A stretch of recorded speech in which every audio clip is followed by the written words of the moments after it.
मैं गिरिराज प्रसाद मीणा, प्राध्यापक राजनीति विज्ञान, राजकीय वरिष्ठ उपाध्याय संस्कृत विद्यालय दौसा। देखिए, स्वतंत्र भारत में राजनीति जो अध्याय 8वां है, क्षेत्रीय आकांक्षाएं, इस अध्याय के अंतर्गत हमें एक वीडियो अब से पहले जारी कर चुके हैं और उसमें आपने देखा भी है कि वह वीडियो जम्मू कश्मीर जो भारत और पाकिस्तान के बीच में सबसे पहले का एक मुख्य आपसी तालमेल नहीं बनने का कारण है, क्योंकि जम्मू कश्मीर जो भारत और पाकिस्तान की सीमा से लगता हुआ क्षेत्र है, जिसमें अधिकांश जनता मुसलमान थी और वहाँ का राजा हिंदू था। ऐसी परिस्थितियों में वो जम्मू कश्मीर में अनेक घुसपैठिया और आक्रमण की स्थितियाँ करने लग गया पाकिस्तान। तो भारत से वहाँ के राजा ने सहायता मांगी और भारतीय सेना ने वहाँ जाकर पाकिस्तानी घुसपैठियों को खदेड़ा और बाद में राजा हरि सिंह था उस समय, उसने भारत में विलय होने के लिए अपना हस्ताक्षर कर दिए और जम्मू कश्मीर भारत में विलय हो गया, जो पाकिस्तान के आज दिन तक गले नहीं उतर रहा है। और इसी मुद्दे को लेकर के वहाँ हमेशा आतंकवादी गतिविधियों का बढ़ावा रहता है। वहाँ 370 की धारा से उस राज्य को एक विशेष राज दर्जा दिया गया है और उसी के तहत वहाँ अपने काफ़ी कुछ स्वायत्ता भी है। लेकिन 5 अगस्त 2019 को उसका वह 370 की धारा को समाप्त करके वहाँ नई व्यवस्था कर दी और जम्मू कश्मीर राज्य को समाप्त करके जम्मू और कश्मीर और लद्दाख क्षेत्र, ये दो अलग अलग केंद्र शासित प्रदेश बना दिए गए। अब हमें दूसरा जो मुख्य बिंदु है क्षेत्रीयता का, पंजाब, उसके बारे में अध्ययन करेंगे। पंजाब में 1980 के दशक में पंजाब में भी बड़े बदलाव आए और इसे प्रांत में सामाजिक विभाजन के सबसे पहली बार बदली और बाद में इसमें कुछ हिस्सों में हरियाणा और हिमाचल प्रदेश नाम के राज्य बनाए गए। यहाँ पंजाब का जो सामाजिक संरचना बदली, उसमें 1950 के दशक से देश के शेष हिस्सों में भाषाई आधार पर जब पुनर्गठन किया गया तो पंजाब को 1966 तक इंतज़ार करना पड़ा और इस साल पंजाबी भाषा प्रांत का निर्माण हुआ। सिखों की राजनीति शाखा के रूप में 1920 के दशक में जो अकाली दल का गठन हुआ था, उस अकाली दल ने पंजाब सूबा के गठन का आंदोलन चलाया था और पंजाबी भाषा में सिख बहुसंख्यक शामिल हो गए थे। राजनीति के संदर्भ में पंजाब सूबे का पुनर्गठन के बाद अकाली दल ने यहाँ 1967 और उसके बाद 1977 में सरकारें बनाई। दोनों ही मौके पर गठबंधन सरकार चली। अकालियों के आगे ये बात स्पष्ट हो चुकी थी कि सूबे के नए सीमांकन के बावजूद उनकी राजनीतिक स्थिरता डामाडोल है और पहली बार तो यहाँ की उनकी सरकार को केंद्र के कार्यकाल में पूरा करने से पहले बर्खास्त कर दिया था। दूसरे, अकाली दल को पंजाब के हिंदुओं के बीच कुछ खास समर्थन हासिल नहीं हुआ। तीसरा, सिख समुदाय भी दूसरे धार्मिक समुदायों की तरह जाति और वर्ग के आधार पर धरातल पर बटा हुआ था। कांग्रेस के दलितों के बीच, चाहे वे सिख हों या हिंदू, अकालियों से कहीं ज़्यादा समर्थन प्राप्त था। तो ये कुछ ऐसी परिस्थितियां रही। ऐसी स्थिति में पंजाब के लिए स्वायत्ता की मांग उठाई गई और सन 1973 में आनंदपुर साहिब में हुए एक सम्मेलन में इस आशय का प्रस्ताव पारित हुआ क्षेत्रीय स्वायत्तता की बात उठाई।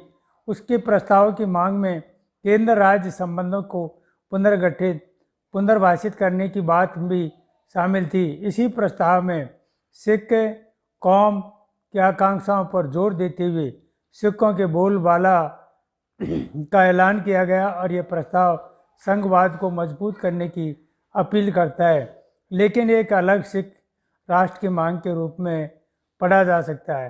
तो ये सारी बातें आई और आनंदपुर साहिबा प्रस्ताव का सिख जन समुदाय पर बड़ा कम असर पड़ा और कुछ साल बाद जब 1980 में अकाली दल की सरकार बर्खास्त की गई तो अकाली दल ने पंजाब तथा पड़ोसी राज्यों के बीच पानी के बंटवारे को लेकर के एक आंदोलन चलाया। धार्मिक नेताओं ने एक तबके से स्वायत्त सिख पहचान की बात उठाई। कुछ चरमपंथी तबकों ने भारत में अलग होकर खालिस्तान बनाने की वकालत भी की। तो ऐसे ही हिंसा का चक्कर चलता रहा और आंदोलन का नेतृत्व नरमपंथी अकालियों के हाथ से निकलकर अब चरमपंथी तत्वों के हाथ में चला गया। आंदोलन ने सशस्त्र विद्रोह का रूप ले लिया था। उग्रवादियों ने अमृतसर स्थित सिखों के तीर्थ स्वर्ण मंदिर में अपना मुख्यालय बनाया और स्वर्ण मंदिर एक हथियारों के किले में तब्दील हो गया। 1984 के जून माह में भारत सरकार ने ऑपरेशन ब्लू स्टार चलाया और ब्लू स्टार चलाने पर सैन्य कार्रवाई कूट का नाम देकर के इसे सैन्य अभियान में सरकार ने उग्रवादियों को सफलतापूर्वक मार भगाया, लेकिन सैन्य कार्रवाई से ऐतिहासिक स्वर्ण मंदिर को क्षति भी पहुंची। इससे सिखों की भावनाओं को गहरी चोट आई और भारत से बाहर बसे अधिकतर सिखों ने सैन्य अभियान को अपने धर्म विश्वास पर हमला माना। इससे उग्रवादी और चरमपंथी समूहों को और भी अधिक बल मिला।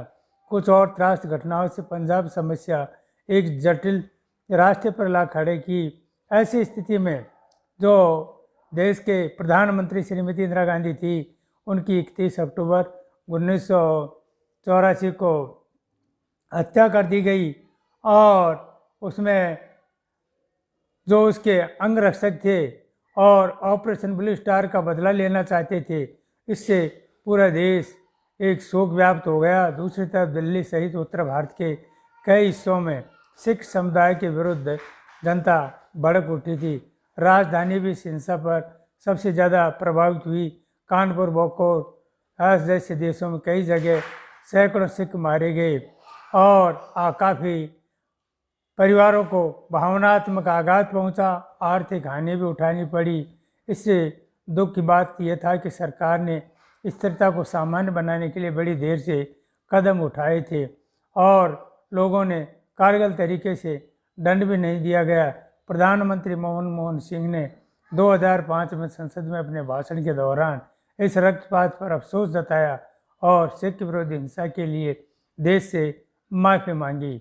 उस समय 1984 के चुनाव के बाद सत्ता में आने वाले देश के जो नए प्रधानमंत्री बने थे राजीव गांधी, उन्होंने नरमपंथी अकाली दल के नेताओं से बातचीत की शुरुआत की और अकाली दल के तत्कालीन अध्यक्ष हरचंद सिंह लोंगोवाल के साथ 1985 में जुलाई में एक समझौता हुआ और इस समझौते को राजीव गांधी लोंगोवाल समझौता अथवा पंजाब समझौता कहा जाता है।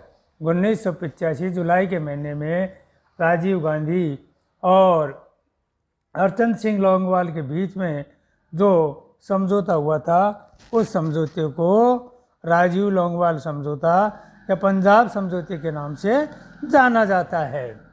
अब इससे के पश्चात यहाँ अलग अलग आयोगों की नियुक्ति होती गई और समझौते में ये तय हुआ कि पंजाब, हरियाणा, राजस्थान के बीच रावी ब्यास के पानी को बंटवारे के बारे में फैसला करने के लिए एक न्यायाधिकरण बैठाया जाएगा और समझौते के अंतर्गत सरकार पंजाब में उग्रवादी जो आंदोलन है उससे जो प्रभावित लोग हैं उनको मुआवजा देने और उनके साथ बेहतरीन सलूक करने के लिए राजी हुए।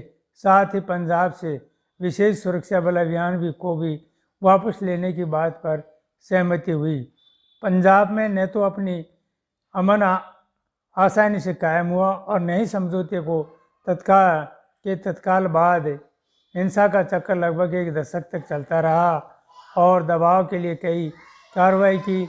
मानव अधिकार का व्यापक उल्लंघन हुआ, साथ ही पुलिस की ओर से ज्यादगी हुई। राजनीतिक रूप से देखे तो घटनाओं के इस चक्कर को अकाली दल बिखर गया और 1992 में पंजाब में जो चुनाव हुए महज 24% मतदाताओं ने अपने वोट का प्रयोग किया। तो उग्रवाद की सुरक्षा के आखिरकार दबा दिया गया, लेकिन पंजाब में लोगों ने, चाहे वो सिख हों या हिंदू, इस क्रम के अनगिनत दुखद उठाए और 1990 के दशक के मध्यवर्ती वर्षों में पंजाब में शांति बहाल हुई।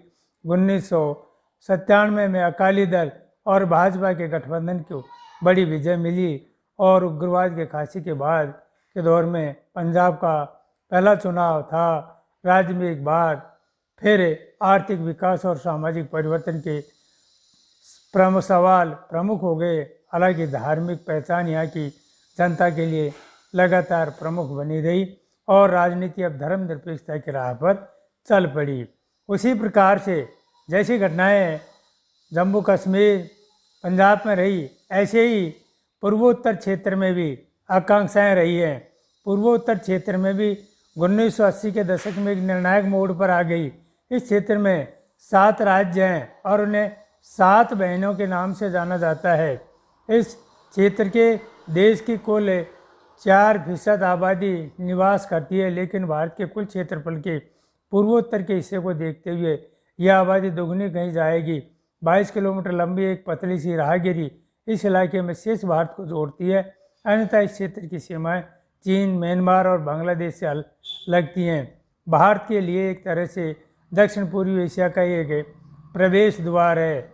इस इलाके में अनेक बदलाव आए और त्रिपुरा, मणिपुर, मेघालय का खासी पहाड़ी क्षेत्र है।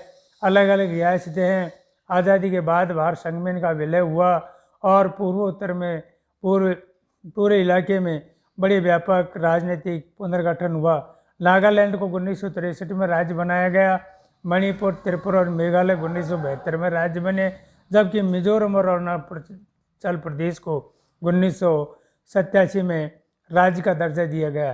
तो ये जो मणिपुर, त्रिपुरा, मेघालय, मिजोरम, अरुणाचल प्रदेश और नागालैंड है, इनको 7 बहनों के नाम से भी जाना जाता है और ये भारतीय अर्थव्यवस्था पर इसका प्रभाव भी पड़ा है। भारत के शेष 3 भागों में अलग थलग पड़ जाने के कारण इसमें विकास पर ज़्यादा ध्यान नहीं दिया जा सका है। यहाँ की राजनीति भी अपने ही दायरे में सीमित रही है। यहाँ शरणार्थियों के कारण इलाके की जनसंख्या की संरचना में भी बड़ा बदलाव आता रहता है।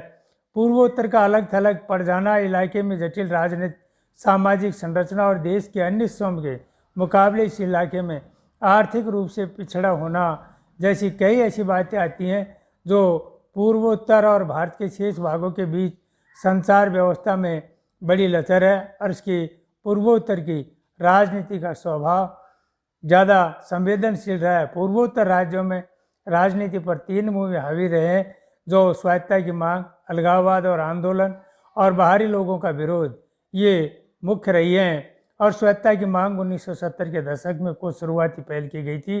शेष 2 मुद्दे 1980 के दशक में नाट के मोड़ में हुए। स्वायत्तता की मांग आज़ाद के वक्त मणिपुर और त्रिपुरा को छोड़ दें तो यह पूरा इलाका असम कहलाता था। गैर असमी लोगों को जब यह लगा कि असम की सरकार पर उन्हें असमी भाषा थोप रहे हैं तो ये राजनीतिक स्वायत्तता की मांग उठी और असमी भाषा को लादने के खिलाफ विरोध प्रदर्शन और दंगे हुए। जनजातीय समुदाय के नेता असम से अलग होना चाहते थे और ईस्टर्न इंडिया ट्राइबल यूनियन का गठन किया गया, जो 1960 के दशक से भी यहाँ आखिरकार एक जनजातीय राज्य का जगह असम को काटकर कई जनजातीय राज्यों बने।